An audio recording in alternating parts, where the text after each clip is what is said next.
Today we're going to talk about the Bugaboo Fox Cub, a budget version of the Fox that was teased alongside the release of the Fox 5, despite still being a week or so away from its official launch, but where we can already see a lot of how the stroller will perform just based on the information that Bugaboo has put out about the model, as well as the fact that the Cub mostly seems to be cobbled together with components from other pre-existing Bugaboo strollers. And in this video then, we're going to explore 3 areas that we feel will give a good sense of how the model will be to use in the real world. The chassis, the model's expected driving performance, based on factors like wheel size and suspension, and the seat frame, the design of which in this case will affect how comfortable the model is to use. And first up on the list then is the chassis, where, like the Lynx before it, the Cub's chassis is a simplification of the Fox's, without either the flip-flop friendly ballpoint brake system, having just a simple foot brake instead, and without either the Fox 5's newfangled one-hand fold mechanism or the Fox 3's additional folding dials on the central bar, both of which are good simplifications from a longevity perspective in my opinion, since the reduced complexity leaves less room for potential problems, and which then, in this way at least, may actually make it the best Fox chassis on the current market, though I have to get my hands on the actual model, as well as the Fox 5, before confirming this.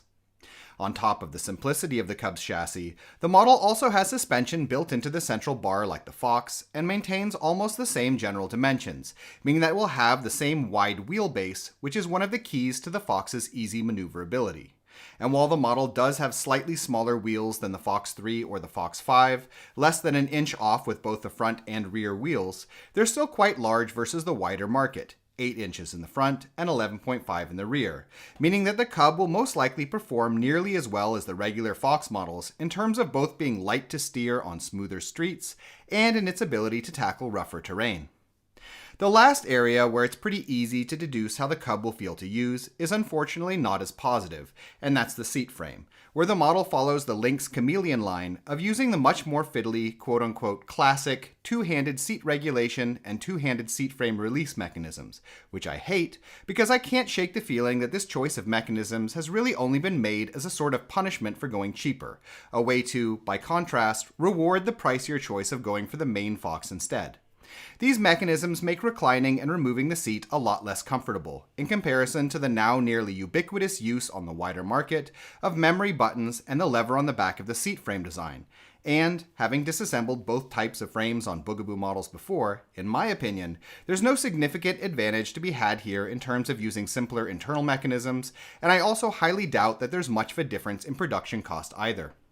There are other differences that are worth knowing about the Cub as well, of course. The model has slightly reduced storage capacity versus the Fox 5, for example, and there are some differences related to child comfort, such as the model having fewer ventilation panels and lacking the extendable seat frame of the Fox 5. But what I went over in this video are the elements that I think are the most telling in terms of how the model will feel to use on the whole in any case.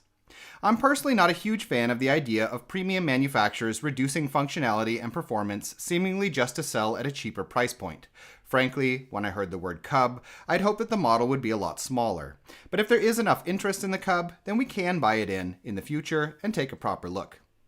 In any case, we hope you found this video interesting, and if you did, please subscribe, as this sort of support really helps us to continue making videos in the future. In addition, if you're currently shopping for a stroller, we have a buyer's guide on our Patreon page which lists a wide range of models we recommend, with a lot of technical and lifestyle related information. You can find it by following the link in the description. Thank you.